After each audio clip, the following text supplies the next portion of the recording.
ennefua ohanye duonu edi kan ewo amambo mu no dia wada wo ma no sedwamtinani aye Dr. Valerie Soya na yina emra mampani yedi wo mani mu amso afena mu a wo musa ye ema ye bo prr so mo nso mudwumadi ase no mampani kasa yetu wo mo fosere wo mo se wo bibia wo task force no bia no aban nim de obetumi aye na eyade a wo mo ye dada enti yabo wo ma no enu nti na yabo wo ma no so mo behwe a adwuma no ya chicham asefufuo ntoa emo bia nim na sade ne nasodie enti obia ma nani nku de de ase ne nsa ho na onhwam enya ne kama ose wo mo wo asade ne asodie se botaye nti a ya pa wo mo se sa task force yi wo me ma botaye no ene ni suadi hunu no aban yetumi eduru ho se de se na efata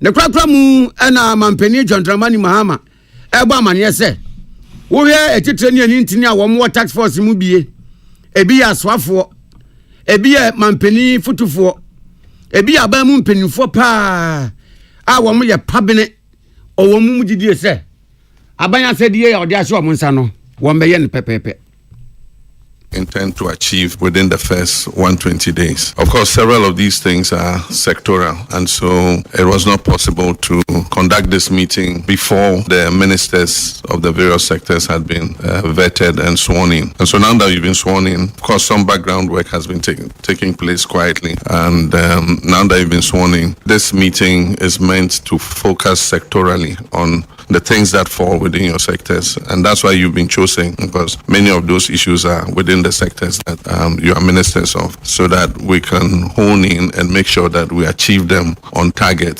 Some are 90 days, some were 14 days. Assemble a full cabinet within 14 days, we achieve that. And then some are within 90 days. Others necessarily must go with some things. For instance, the removal of some taxes and rationalization of taxes can only be in the budget, because you need to do revenue measures and put those tax instruments before Parliament. Mampani John Dramani Mahama ni yatene neno na enwetire yi ena Dr. Valerie Soya wona ye dwamtinani yadema tax force yi wogina ni nuanom o maka na mu ese mampani bose wo mo man sense from da wo mo man ni wo mo nyambo wo mbe ye adwuma na se de se na efata. We know your word is your bond, and will betide anyone who stands in the way of the performance of your promises to the people of Ghana. So therefore, we pledge to use our utmost endeavors to ensure that we perform on the mandates that you have given us. We will not fail you. We will not fail the people of Ghana. Dr. Valerie Soya, and Yatine Kano. Now, we are not on saying, one more maka, one more tax force movie. Ayo, honorable ato forcing. Ghana for Tasanfo. Honorable John Jinapo. Jamwarden Swafo. Honorable Elizabeth Ofoswejare. Edwedie. Ifidunuma. And Afi for Munuma near Mugedie. Swafo. Honorable Dominic Ayeni. Abamre Nimukratse. Honorable Haruna Drusu. A Umesian Swafo. Honorable Jifa Gomashi. And Strave. Swafo no. Honorable George Opariado. Emebunu punto swafo. Honorable Agnes na Momo Lati. Swafo wono na ya boni din se won hwe titru ne emma asetremu nsem so. Honorable Kwabena Minta Akando apomuden swafo no no. Honorable Rashid Pepu. Swafo wo hwe enwuma ene apade wu nsem so. Honorable Kofi Amabua. Swafo wo hwe nsase ene asase mu agudie. Honorable Sam George. Nkitawudie ene nkrato swafo no no. Ene bio Honorable Mutala Muhammad. Yatena ye swafo. Owura Gusitano. Woye mampani futufo. Ewo 24-hour economy. Owura Prosper Bani. National Security Advisor. Owura Kofi Buache, Director of Operations. Francis Diodu, Presidential Advisor. And Joyce Bawa Muktari, Presidential Advisor and Special Aid to the President. Salamat Kukwa Pencil. I don't know what bank is more German boy by. Emra Shebedwamu Chairman Right Honorable Alban Suma na Kings of Bag Mesi ade bi ha no pa. Se ono chairman woni ho a da be de kirefo ni nyina bi wo ho a. Emra Shebedwafo no mu wo mo. Na ha no pa se Emra Shebedwafo omo da suban a etisa adie. I'm never present when you have those. I remember just last week when I was moving to my office, I handed over to my second deputy speaker. Immediately he sat and started. Members were on their feet singing and saying so many things. I was still at my lobby. I didn't know whether to rush back to come and take over, and that would not show good leadership. So I restrained myself and watched all that happen. Why? And sometimes when wise men speak and people don't listen, these are the consequences. There's good reason why the country differed from other countries and decided that the speaker must be one, not a member of parliament, two, impartial, not neutral, impartial. So when you give a decision that people sitting on that chair can be partial, you've created disorder. I will be quoting decisions. Na osi Emra Shebedwafo no omonti ase so we Emra Shebedwani a oye obi a esese wutumi hye wo ho so pa anti omunya isuban etisa. That's where we are now. We dodge the responsibility. The consequences, we can't dodge them. That's where we are.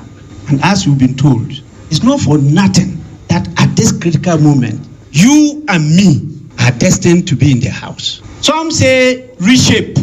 My very good honorable member, he is welcome, use that word. And some say reset. Whatever word you use, it means we are not happy in where we are and want to change. Be the change. If you are able to change yourself, then you can change Ghana. We don't want slogans. Afei, Osaka bibi fa manfo se ya na osi gina so osi ne ba heart. Omo obi amane ode ne kokoso na osi gina eno so the speaker kan ye ni. Parties, they have their side. So when you are consulting, you go beyond the parties to consult them. They are wise men and women of tremendous expertise and experience, who should have been here, but for some good reason they are not here. They cannot be left unutilized. I do all that consultation before I come to the floor. So when I'm talking or reading a lengthy thing and you decide to whisper, you do that at your own peril. I will perform my duty, and that I'll do without fear or favor. That is the oath I swore. Media, ensena medie no ho adwuma e na meye. Na ya na manfo ohunu se me ansa na mensi gina bi no. Aya na me ne panifo no mienu enyina dwen ho. Nzenye se bia me nko na ya na me de mepe esi gina etesa. Emmanuel Akoli ene William Gentu e de sama na efiri Emra Shebedwam e na be wo ye na nwumre. Na abato na koso. Asa ba yetu ye di wo mu a Council of State, one makwakoya members. No mamuni na ye to ye. Atoye Mantam Western region mu. Aba wa moto ye na ye duonu nwotwe 28. Na anya wodi nkunimu no. Wodi aba no dunson ene di nkunimu a. Wo ya abrante wodi mfinisi aduasa mienu. A wodi dwa. Asenkragwa enu ofire. Ye friend Maxwell Boache. Ora Joseph Fori Prempe, a ye deputy director Electoral Commission. A wo hwe abato no so. Ena wo mkenkan wie ye no pagya Maxwell Boache nsa. E de kira mansan kan se. Wonu adi nkunimu a wo kosi Atoye Mantamfo anamu. Council of State. We have number 1, Mr. Akosinsia Ewa. He had 10 votes, 1-0. We have number 2, Mr. AJ Clement. He got 1, single one. Then number 3, Nana Akusia Jamfiaba. She got 0. Number 4, Mr. Maxwell Boache. He got 17, 1-7. The rest, Nana Nkanumako, number 4. Nana Bunya Kofi, number 6. Mr. Morte Eneselo. Jacob Opon Akwa. Mohammed Ganjuma Alasan. They all got 0. So the total valid votes is 28. No rejected ballot. So on behalf of the Electoral Commission and on my own behalf, I declare Mr. Maxwell Boache the Council of State member elect for Western Region. And what's the na Ora Maxwell Boache? And Finisia Duasa mienu. Abrantie yi a wadu owura kwesinsie wuwa Nana Hill tiaka for me wakasa ye no ne apia danko wo Rock FM ne bonkomo ɛna ɔsɛ nkunim a wɔdie no ɛyɛ magunu nkunimdie na wɔbɛsɛ nananom hemfo sɛ wɔn mu nyina n'akyi gyinafa. The plans they say Western region ebekodenim from this level. Me plans they say me ne nananom okay dedi kan mo American nananom ase. Me na nkonfo ekoto amanase. Best nananom say omo me nyina nkambom we omo nana omo form adwene ntamechi. Me ntimi fa nye Western region yi. Me nim say the TB and me call His Excellency the President of Ghana because all empower the youth. So we do want to the youth na sabukwa. So they motivate here. We very bass our contest with obeti me asopen no aye dey amam. The Western region there, the Bompire say say give we are Western region for the assembly as the youngest council of state in Ghana no. His Excellency the team of future go shaman put about Western region na youth no so to me twumpon our brabo. Ya tini ni Maxwell Boache. Dwede ni be ma wodi mfirisi aduasa mienu. One we ni a wo begina atemantamfo na mu. Say Council of State member. Apia dankwa Rock FM ene ko bebia woto abano a wode amanboy baaye. Na ye kwa Western North mantamu. Eni pamiense na gina ye say yanto nso aba. Ba ko wura Michael Edu. A wona ye dwamtena ni dima Chiniama Nyokuo National Democratic Congress Western North mantamu. Ne ntam din Big Edu. Oni wura Frank Nelson Akan. Any Lieutenant Colonel Anthony Eduhine retired. Na emra wo mekoto wabano. Na beka kakrama abato ne drus wonwa na Lieutenant Colonel Anthony Eduhine retired. Any owura Frank Nelson. Wo mde betu bia se akanse no wo mu nko bio. Wo mu nko enti owura Bigedu ono nko anko. Enti ampa wokoe koso na hode we say won begina tuma na won nyiri ntum ko wi ase 18 vote watase ni na se besepa ni ko ni na haban enya 100% na won to aban wi ye a we di obi atuma na se so no obi anyina won nsam trafo kasai Didi kai monhwe emfrimi ho ni say afutuo papa S72 Don Dramani Mama the president of Ghana any afutuo papa S72 ni mpanyfo no bia yemadwuma as council of state member no I can assure you say me come adwen the madwen ye me no afutuo bia SME no me de be ma no in the first place nka say me NDC ni ono so NDC ni nti oya ade na enya amenka meka ibi say meka na odiswa enne beboa man no ne yatene nkan owura Michael Edu atoyema ntamu dwamtena ni dima NDC amanyoku no Big Edu ono kwa na gina ye mienu ana eka ne ho no abato ne pempen so no na wo motwe omu fira kansi ne mu nanso ni na mu no wo motoe ma obi atoma no na mperimfo wo mokọ abato na se bie apomuden srafo awo no kure ya se hwedwa abosom na se badwani Honorable Kwabena Minta Akando. And after Atoyema Ntamu, Western North Regional Minister, Ura Wilbert Brentum. Now, one more trouble, ye bibia, ye no, and Empenifu so Kasai. You are big Edua, big Edin, our Ghana Hababia, Ubia Ninse, or Ubia, or Nimdia, or Ubia, 1 year, Juma Bobra, or Ghana Maymuha. And Nunti, so Sumasa Lipano, so Uncle Council of State. I was said, Unya Motos was said, or Paco 2 or Mampany for Papa, I'm not born mine. You are big Edu, Oka, a contractor for Moya Pine, Cassia Pie or Maymoa. Who's winning free? Wabegi contractor form we are nim anoyomo president our main for a very long time or you be what be schools universities what training amount form we are lawyers near the day CAF university dia or you be amanyo samso party politics onimu why nya ya tini kan apomuden so afọ wo ye sehi dwabosom na se badwani Honorable Kwabena Minta Akando Kojo prekese ene kwa me kontobo aten ene ewukuado ene ko abato na se a wo mkabo mu de amanebo yi ebaaye na ye free Western region na ye free Western North region so a ye mra mfifi mantem Central region abato no koso ewo regional coordinating council ewo mfifi mantem ahinkro ogwa Cape Coast mu na wo mde abato no se so no na enipa baako du ɛna ejina sɛ yɛnto nso abanyimu baako enkosi mfimfin mantam mu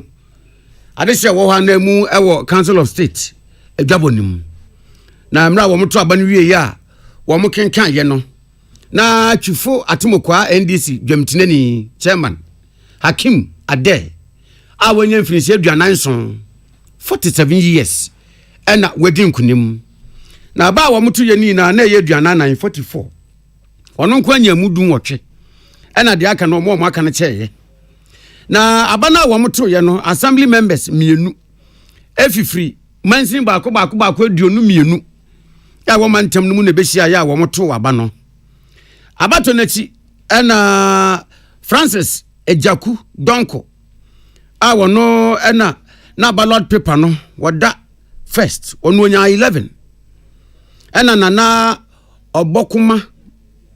obokumata a wotoso enkron wonya du na Hakim Ade a woye chifu atumokwa NDC chairman wodi nkunim yi abato nachi electoral commission penyu akoya abato no so man nsa so ko soro him ne sekusi ada franka se wodi nkunim no wodi nsem yetuda we must start the party or branch. Maba constituency, Maba region, Mako national.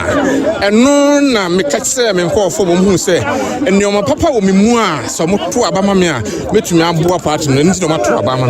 I see many swadi who can sepa or one say, Masha, none to three, be a region will be a matter from a region, a jan and us. Sir, Obian himself, Hakim Mijay, Mene Miru Mama, Mene Dins our many officers. Me koni fie straight away enti ma ya ahobua se me kon kon ma ko didwuma me de central region for him anim se mpuntuo ebeba hwe ana no yekọ friend say yekọ parliament and before you su so mu ni okamafo wo hwe ye appointment e ba ye na yanko suma man hene ode ne ho Dr. Afram Brempon ya otoso miensa ono ewo German North Mainstream ono ena bono mantam so oyi no se o mesi wanamu ewo oman futufuo badwa Council of State no eso na odno Dr. Brempong otoso emiensanya emma aduonu nan no mu edu ensia na de no oben no pai na afo kire ya ono sunya na abano eye nipa dumienu ene kokoto ye na abano eye nipa dumienu ene kokoto ye na openi ya akire wono enya emu ensia ena wonmo aka no candidates nso no aka no omso chede aka no entotroso manhene be ma twire entotroso manhene be ma twireku ampem on de oyi no efrimu na bra obobo aba na ewie na ya akire enya emu ensia Abraham yawo agiman ono enya emu enan ena manu mienu musoso eseye na ya akire ene peace news ekasai yede ba na wiye emse esi ahene fo yede ensem tu wo manim no o maye mwa ahye menimonyam se enipa nso na ebehia ye nyina no me na omo fi se fata se mekwa akosi ahafo anemu aseda ne di kan ya medema omo a omo beto aba no eno so akowie ye bambofo a omo bebo ban ma dwumedie no akwawie na me di aseda so amaga na nananom ene omo mpanyifo enimonyam a nananom ede omanfo ahafo ede ahye me no eye nyina ena ye bebu oman no aseda na medema wo mu na bosha me hye ye ne se dwumedie a me prese mekwa akoda ahafo ano no mikotia mesan banama ba bese minkoye obi a obetie no de bekwa akotena ne dem efidwumadie no Ghana man na me ba besum aseda na me de ma wo afa etwifo etimokwa NDC titrani Hakim Ade wanya mfia aduanan enson 47 years ono ena mfimfini mantam so oyi no se onsi wanamu na aba no womo ana epre eye maako edu na edu no wamu enyina ye de ombetimi bi ase wamu bedi nkunim so wi ase no na NDC amanyuko ntitani ewo twifo timokwa Hakim Ade na wadi enkunim na senia ezi ekoko wie ye ayo hwe Sali Ngiza aha we sesofu we na aka ye no Sali Ngiza de no you afuma ba afuma be dia na ene yenko de Abdul Kadir enso so ede abreyen na North East mantam no emu nso so wonom kokoto aba no na enipa enson Saka Abuba onyansia ena Nato Maseidu ono enya bi Adam Idana Guma wenya bi Asabigi Sam Malunga Nasamu ono susu enya ensia ena Kolugo Mamara ono enya bi Adam Bani Natoma ono enya bi ena Eugene Tamado Kofikam Bashiru ono susu enya bi na ebra enhyehyɛ no kɔ so Deputy Regional Director Electoral Commission ya poku kyerɛ sɛ saa abana na ekoso no na enye honko na ekoso na ekoso mantam edunsia ni nyina na said the Ghana for nyina nim no emi se enne bran Electoral Commission ye nhyehyɛ se ye beto aba ayi regional representative amanako Council of State Northeast region so yeso yeto aba ni bi na ye de aba no ekɔ awieye no nipa nso e contest ye no emu enum anya vote bia na emu mienu omu bia so nya ensia na said the abato no mra hyehye no ese ba akunya dodo ansa na yetimi aka se one wi ni ye na esanse mienu nyina anya abakro no penti no mpanyimfo aye hyehye se etwe aba ne nsan ne mfa nko yawada no ye besan aba abeto aba ne bi na yeyi nipa ba ako a obegina awo Northeast region anam na one more na pre no Eugene Tamado Kofikan Bashiru yi na Pistus den kasa bisa ne say na ade na kosen. Yes, what I think is that that reason have been bought over, so the election was bought. Okay. And so because it was bought, because I have a full evidence. One person even petitioned, it is one of the candidates. Mm-hmm. So I calmed him down. He was asking for us to overturn because there were changement of names. Earlier on, there were A they brought names, and then later they brought another B, another names. So the other candidate, that was a safe candidate, brought me that. In fact, we have to do. So he petitioned, a former Shiraj officer, he petitioned. That is, I even have a copy with me. So I told him that no, the petition. So why? He said the reason is that it's not clear. They removed some names of the candidature. But what happened is that we wanted to meet the regional minister.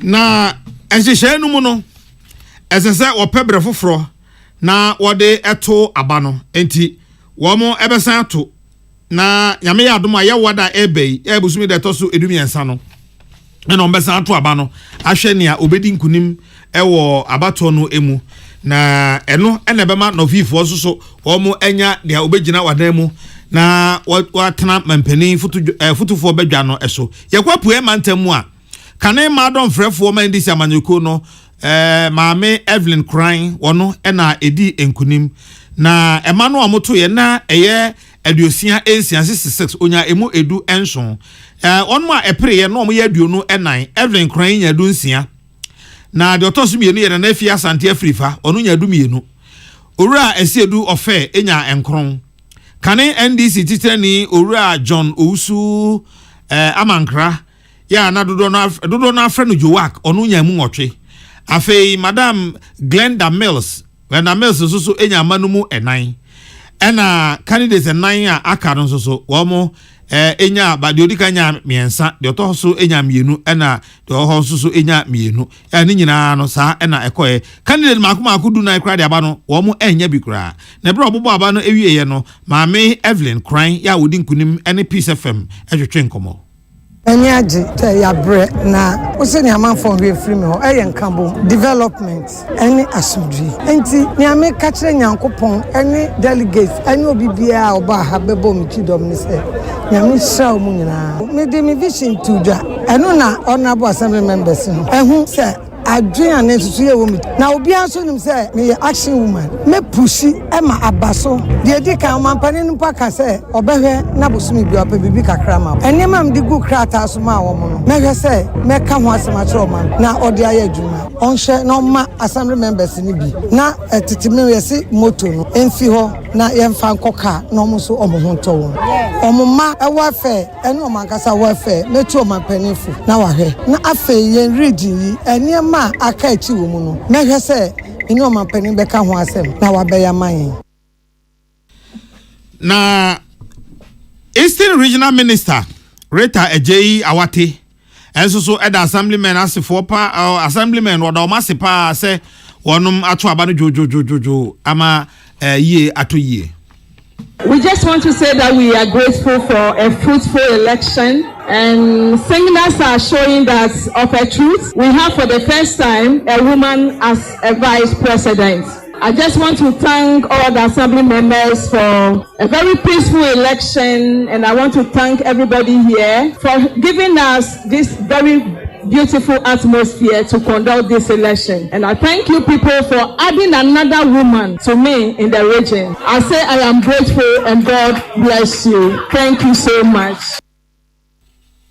Michael Akrofi enedi we ebreye na soko bunu isi nso a ayere papa soko wi ase no pem ya kabrese ya otoso enum mantam no na nanmatra nkonya titirani ono na edi enkunimu a okwakosi wonom anan ewo mampani fotofo badwa council of state no eso na abato no ebra na ekoso no de na hwe a bambo mu ayire ho papa na pemampem kabrese ya otoso enum enya emaduonu mienu a oto ye no emu edu baako na de tienie pemampem ya kabrese otoso enum ono ana yeji manhene woni a ene no preye eye nana opoku fosuji abo na ono de onya emanum enson Mike Ekwesi Amponsa ensusu enya emu enan.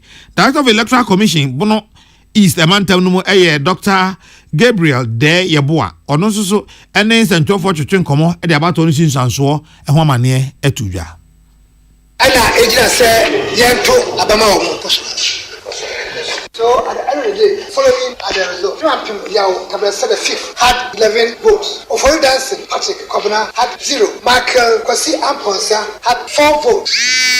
Frederick Bia had 0. Simon Ade had 0. Prince Amponsa had 0. Francis Boatin had 0. Nana Opoku Fosu Jiabo had 7. Boa George Nusa had 0. Moses Kwame Okra obtained 0. And Prince Soro also garnered 0. In all, total valid votes 22. Rejected 0. Total votes in the box 22. Based on these results and in my capacity as the returning officer for this election, I declare Nana Shirampim Yao Kabese the 5th as the Council of State member elect for Bono East region. And I come forward and raise your hand. Na pemampem ya kabrese ya otoso enum ede nanu disem etudwa. Mediama miami region Bono East ene Ghana nyina. Bio ni ameka ne se the dons na ye pray. Ene ba ko na befa. Se menya manya nodi. Mene me colleagues de nyina na yanya.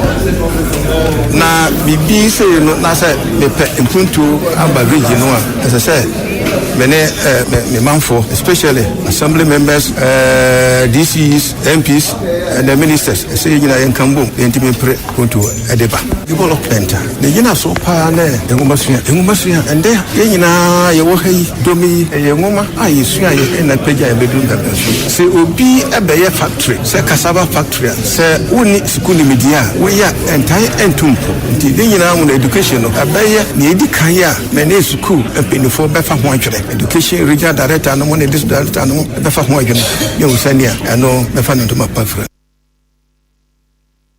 yenu na nakodwa adu ena ode we su free Bono East ebreye na ya ko asantemantem ya mama mane amonya ntia dada senka se de nanke ye pene se amantam a yakoko koyina no wo mato awiam ya kenkama obi ehunu dia wokosi na namu no nanka dia ye pene senka asantemantem nso so ya bebo amanokro na bi nanzo se wodi ankwanko wie saa bebia wo muhia yeto aba no basabasa bisi ho ama yenim basabasa nati de esi akire Samuel Aguri ewo Hello FM Samuel ko bebia to aba no ho kora no ntemisa no se akodi sen Aguri majwe Mejo so eda yo ebia afi kwa na obi te sa sentimentem de na akwa ese so da mu gomora ejadem enti won po de montumi ankenkan mpo esase sen na ko wie ni sen na sabre yi esi sen okay me da say senior ewia na edin kan dia man bo no e ba na Council of State elections no Ashanti region hanim keso ebi ko so Regional Coordinating Council RCC na abra abatu no sha ase be se nonso boy ya be se non do aba pounds media at 10:30 na chere se o hwe nipa dodo ayehwe se omo beto abana no mo ye nipa 86 ediwotwe ensia na 10:30 after 10:30 no omo ina itimi abeto omo aba awie nti be 11 no na isi ne officials e ho no ma ye se ni omo be begin with sorting process no na omo wi a omo tinkana omo de results no so atuga na abra omo ye sorting na yeti se de bi ekoso ni na no amatwofuo bi a se omo invade election premises no ma omo be cause mayhem na omo baaye no ade omo be di ye ne se sorting na omo sort egu ho no ma omo ba be kinkan na mako no omo overturn table na ballot box no it is no omo overturn table no e di omo na butu election materials no ene na dia mpona police for e di age barricade no omo na ebutu no ekeka no mama bibia eye basa ema enam so ema process na nke area ni se ebe consult na santeman se no entimi antentam repair ema easy suspend the process no so far ne beka say police entimi make any arrest bia na mom de ye hunu se omo the statement abase afe na omo pursue nipa kra omo timi invade easy election premises on ma mutimi ebe ko say mayhem it so far ne de omutimi make arrest bia na mum no ma ba no ho ba say omo ni di akira omo he say omo di sa adwuma no omo edi omo be fa emra kwan so na one thing so ne say during the process na koso chaos chaotic no yen anum tantwefo bi ho kan ni na ne say o say abra na aye gidigidi sa no obi aso pe video a ode be na report ni ade enti omo a tax no hu se omo video and also omo film process no eni omo anfo omo wandi omo e babu omo ne ebo omo eni e manim kra no nipa ba ko bi a ti bi a e bo na so in fact na very chaotic so far no munya make arrest but police watch say omo pursue omo be di juman ti sa na te wa han the process no election process no and to me aunt and taman ku seriye nti easy so e dia tuja say almost submit omo report e dia koma empenifo e wa kra na omo hu the next line of action na aguri nkrofo no omo ye hwan wo mu free hen omo ya matofo a ye nim the kind of candidate omo contest ni mako 12 nti ba no omo ba honom no ye said hu say ye particular candidate omo edineki anase mpoosoma omo se omo medi djuma na omo di ye no de nim ne se abra sort no e sha asia pena ye hu se omo agbawe ma anye gidigidi na omo ekika cheta enoma eguwe ma ehonom ebeye basa na sort no wo muduru emfifin kakra na se no omo ye awie kura nsa na basa na be sanse aya wo mo mutabedi sansem monne ni nipa bonofosem no wo muta yes otu na some yes some candidate ne dia kakra bi legu nanimu a na afei ene ansuo betwa hwebia nhwe obi dia nhwe yina no ma ba bese no na o maduru mfimfin kakra no ma kan ko manim no ma kan ko no hwe unse nipa 12 na omo e contest ye no nipa 86 ene beto omo so aba nti obvious na de ya do bedi nkunim no abra no ma yeso te na ko manim no utumu se de ya ba ko de e be ko soro ka kan ja tin se eno ene prompt ya omo se bia omo candidate ye nim candidate na omo support ni de but e bia sisi and allegation ana say be ka say allege say bia no mo ni say bia omo candidate no anko in omo favor nti na bia omo be disrupt the process no but na aka kra bia mo ma sorting no kra wi na afi o ma start so mbeki kan we dey wu kwe na ye bisa kakra say police fo wo ho na we na ACNT amanbo e be tire yi say yanchi obia no adan krofo no wo mu wie ya wo mu dwane ya na Aguri Samuel ewo Hello FM ko bebia na Kumase wo mo to asante mantam die no na de koba ya ama wo mantumi ankenken wi ama yehu de odi nkunim a wo begina asante mantam anamu ewo Council of State bedwa no na wo boy amane no na emprempre ya ye kase ya wọ́n mai post adwumekuo ade krata apie na ni na afa kumasi de ya ye ka ho asem ya se mrante na wo mso mapagya na de amu betre uru a wo kodi sa kokroko ne mrante ne akakabesem e wo Council of State aba na wo to no regional election headquarters kumasi no police force wo mo ye sai na no mo fanso mutrim sense wo mo kwa poase ene mami wata ene wole mo nkokora akohye wokora police se chedie obechi wo mo pa wo mo ni asoroboa enkoka dua so ana wo mo ni moti enkoka kwayem police se de tie bia no wo mechi wo mo na wo mo kasa yi police adwumekuo no aduadua mu amo nsa aka de course ni na hu video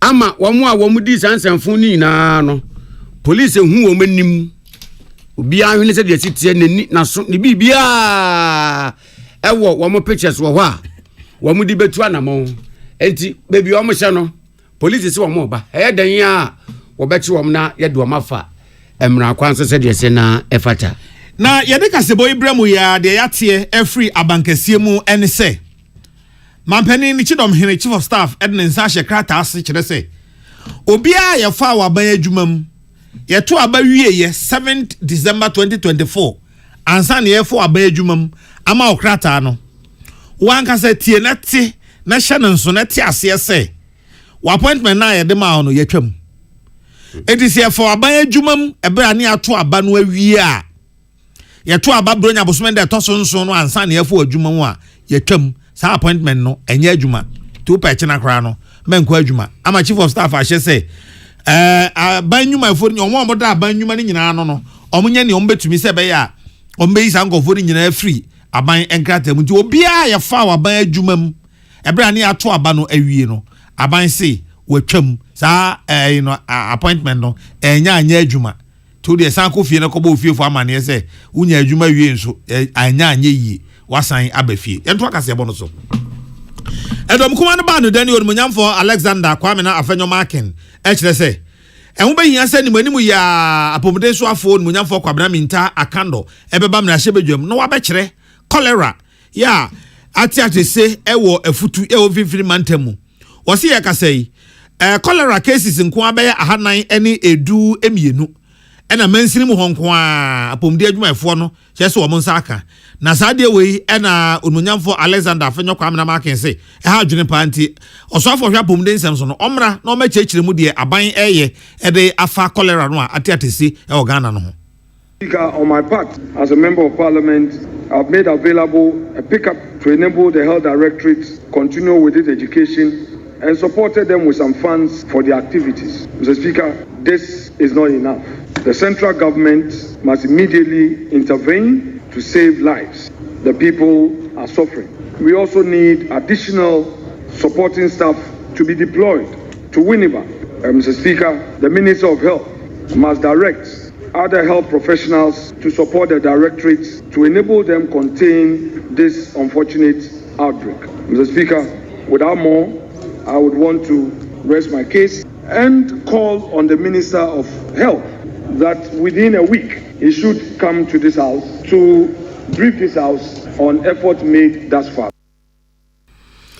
Na edom kumano edom kese na mesre de okasa sesia edom kumano ba no dani na ne de na chi no ena edom kese no wo mo ba no dani abedi akire onmonyamfo George Kwaku Ricketts Hagen enso ka se ojidi one dom kumano ba no dani ya adwen se ne ekoso no ese health minister eba parliament na obechechire nsemu.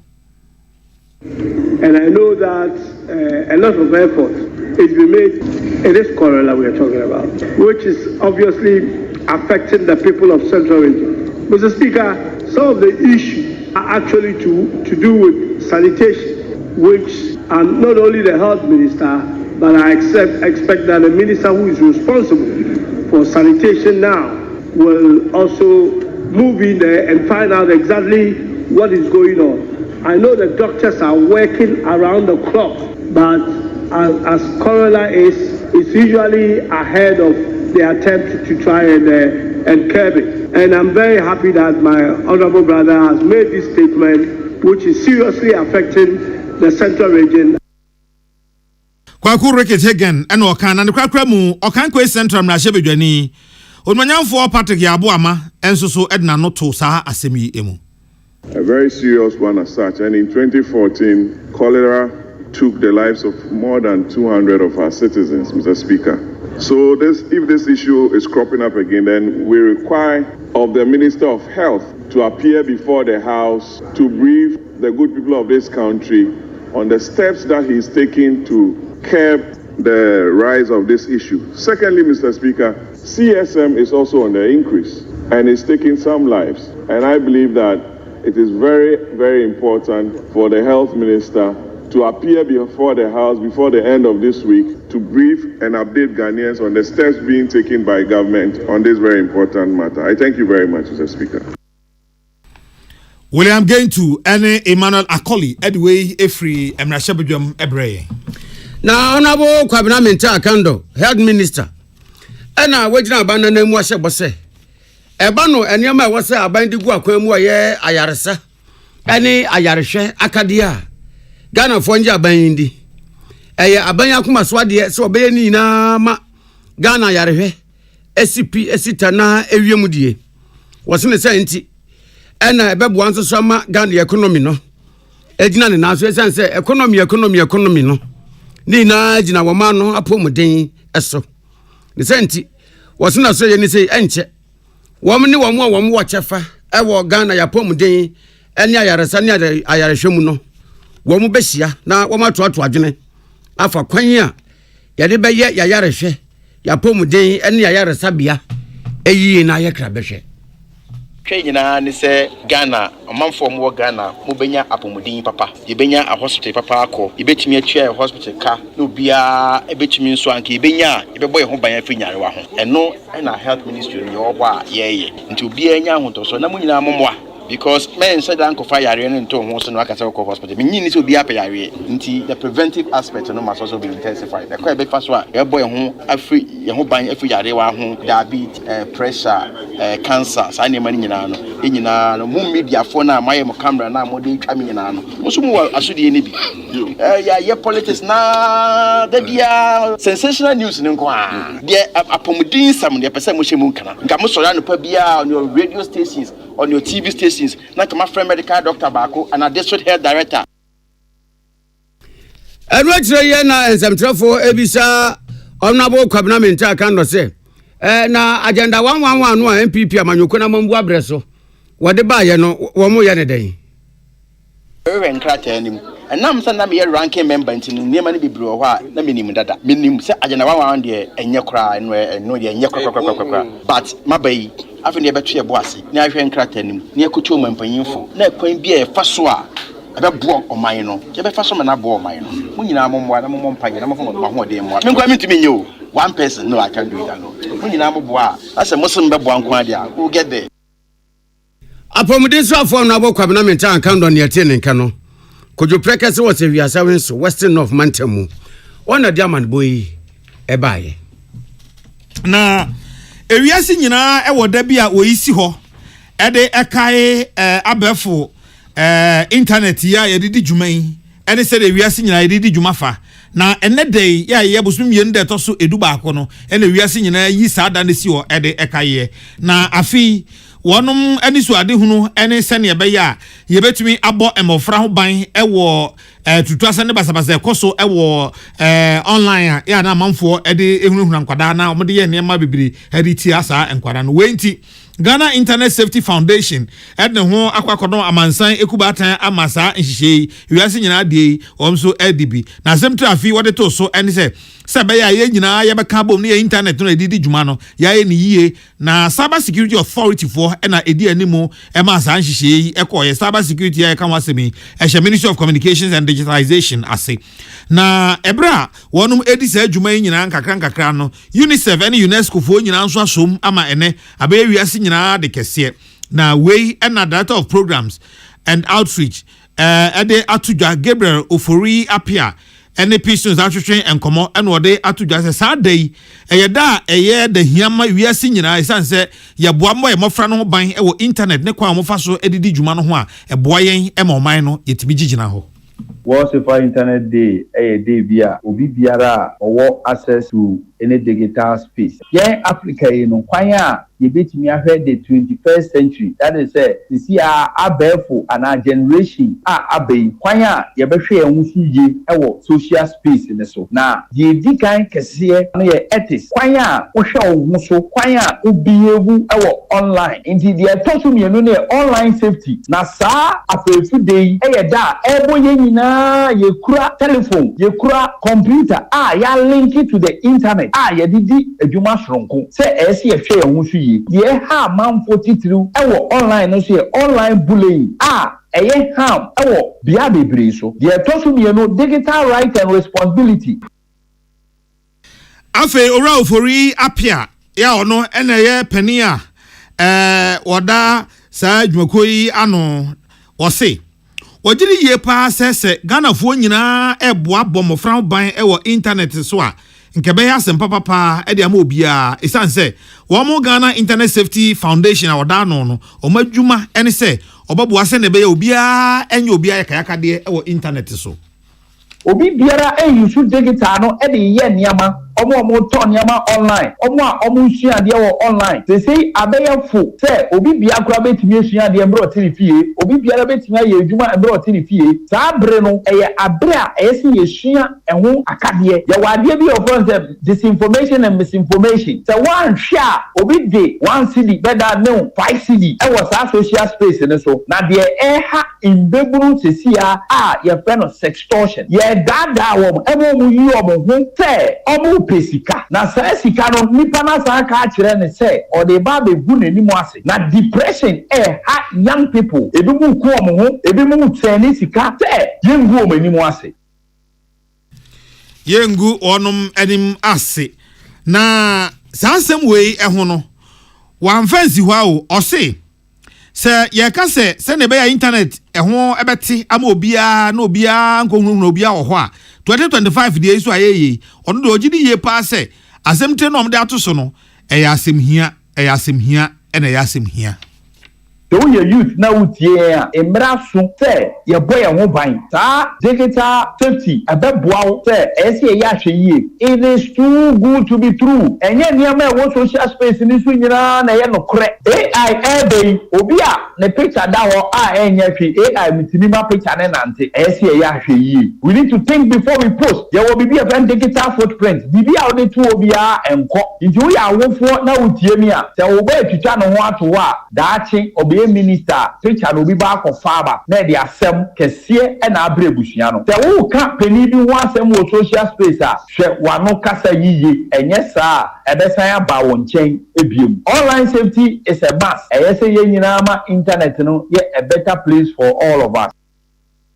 Abdullahi Dasmani ena ode sa amane yi ebre yen eno you sofo yanko abrase bedwafie mretew na Mr. Speaker's first breakfast prayer we abrase bedwam speaker no de bia wahyehe breakfast prayer meeting ade bia na de mpaibo ena sha ase na 9th Parliament of the 4th Republic no mo yen say sa breakfast prayer meeting e was ekoso na emrase bedwafo wo mo de wo mo dwumadi wo masetena ne wo mo enkomabo nyina no ehye adum wuransa na wo boa wo mo akona se nyina so na ene Mr. Speaker's first breakfast prayer meeting the dikanya wo mo ye no founder and general overseer Action Chapel International Archbishop Nicholas Duncan Williams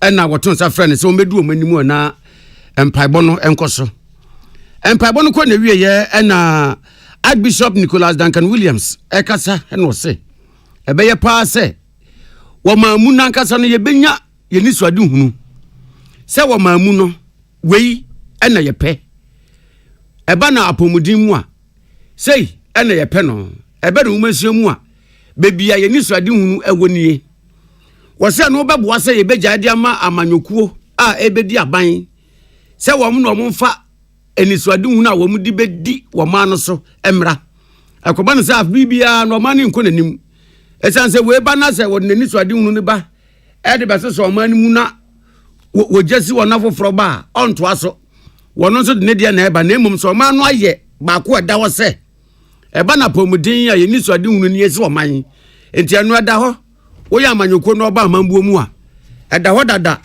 na wonam no de yɛ adwuma ɛnyɛ wo de ɛne de bɛyɛ adwuma wɔsɛ kɔpem sɛ ɔma no bɛduru saa mpɛmpɛnso yɛ a wɔkɛn ɛden sɛ ɛbɛkɔ yɛ nim. In the year 2050, Rwanda is in Africa. If they can do it, we can do it.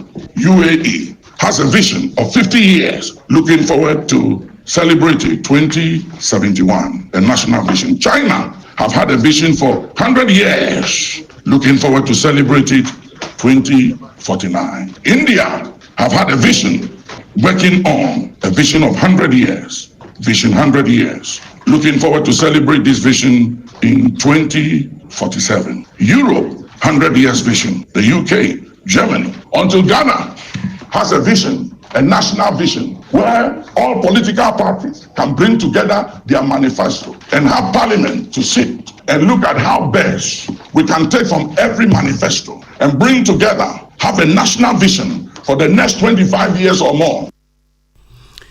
Anwachei ana Papa Nicola Duncan Williams ebiew wase omani na yanka mom na yemfa mi don amanyoko we mi amanyoko ya fa yemfa ni na ntonchen na yanka mom wa empia omani nkonanim. According to the principles of God's word, Jesus said the other day in Matthew, the 12th chapter, and he said that for every kingdom divided against itself is brought to destruction, and every house and city divided against itself cannot stand. That is the principle of God the Creator, that when we are united, we are better together than when we stand alone. Always better together than when we stand alone. The Krakramu and Archbishop Nicola Duncan Williams added to Wamananim say, Namia Dumunti, a few chomu December 7th, a Kotoaba, a Yasum Jet, Bonibiensi. What is Asum Janua, Yenya Yawa Abatu Muno, a Mayan Totunas, a Miantuna Jemu, Nemum Yenya Bia, and Fambo Abato Asum Jemu Bang. To ensure that we secure the peace that we enjoy in this country. There's unrest all around us. During this election, there was fears and rumors, panic, uncertainty. There was a state and a feeling of perplexity, hopelessness, and powerlessness all across the land. And there were people outside who were calling and saying, what do you think is going to happen? And I said, it is in God's hand. The God that has brought us that far will not forsake nor abandon us this time around. And God came through for us as a people. We cannot take for granted this victory. This is not a victory of any party or any tribe or any group of people. It's a victory for democracy. Yemla sebejefie nkratofo ne amanobofo Emmanuel Akoli ene de amanboy bai. Eno se na yegyina na yetwe ho age aboafo nkrato abasesia. Happy delightful Jew. Swashilala, swashilala, chichi soso. Afrana pa. Epe pashu breakfast and was in woman. Joe happy delightful juice against with toast, cereal, and even them cool. And we a dreaming a brand new fifi. The most fridge man. Happy delightful juice. One of what? And you be here. Happy medical relaxing way. Swano when you're. Let's say what a tremor.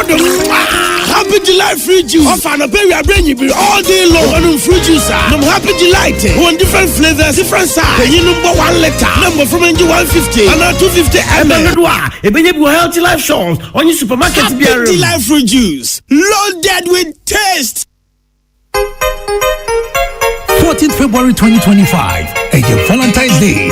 Be serious. Free say the serious man and Brent Machididi. The daunting time by teacher the Best Western Plus Hotel. It's love in the air. We know what Duffy Betty and Ba. Namun Chamanasi.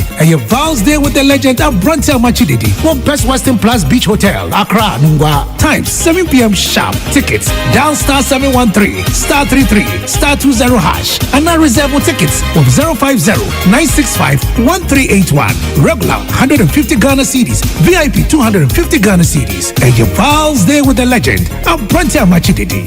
see you there. Sponsors Blue Label, partner Avocado, media partners Peace FM, and Independent Ghana.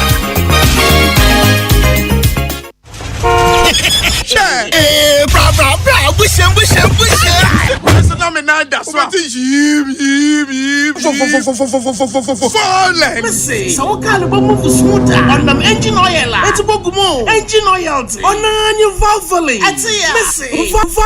Valvoline lubricant. And I'm used to Valvoline. Chai, Chese. Who use Valvoline lubricant? No emission. Valvoline oil. On my car, machinery, and equipment to move smooth. No friction. No, you figure engine winter with that. No wear and tear. Valvoline oil, Abataria. Obama wants him to upgrade. You must double movement to say smooth. The engine is a bit cherry. What on Valvoline oil? Baby, what on oil beer? I can do a brain main office. Then you can Telecom University opposite. Yep, and CBG Bank. Fred 030-225-7633. Now the authorized dealer. PSD Plus 020-128-9987. Valvoline, the original engine oil since 1866. Tune it in, turn it up, Peace FM, and rip off the knob.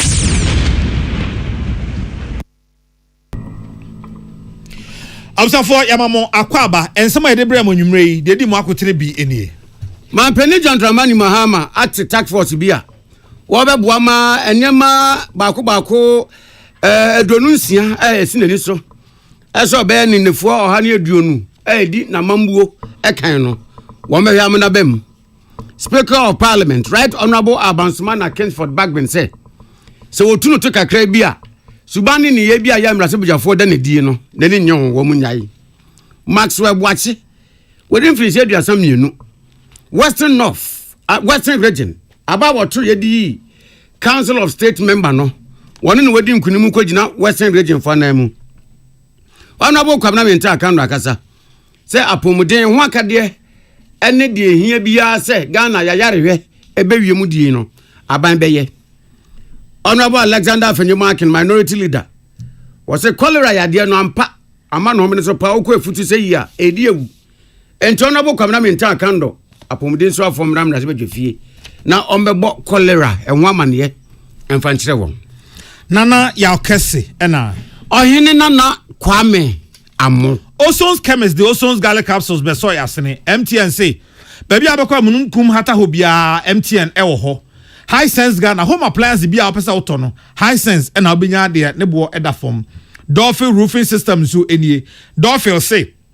And Jency the board so the nebo order from Dolphin and Ubenyano. Budget cash and carry. Budget cash and carry the Blue Jays energy drink abejaso. And afi Raus pharmaceuticals or the high lady virgin feminine wash. Abba send Mokuya da Roma. And Auti Yanka and Enumri. About no chair inside Africa and so. Okay, number commentary. I see. And yeah, Dache Hene, sorry, Openi Amoabin, Eja Amoabin, Ofa Amoabin, Ura Amoabin, Kennel Amoabin, Major Amoabin, Doctor Amoabin, Brigadier General Amoabin, Elder Amoabin, and Father Amoabin, Doctor Amoabin, Openi Amoabin, Ono. And what the live commentary eba minim say Real Madrid any Man City match no and Obabema home commentary pacho montwe eba. Tune it in.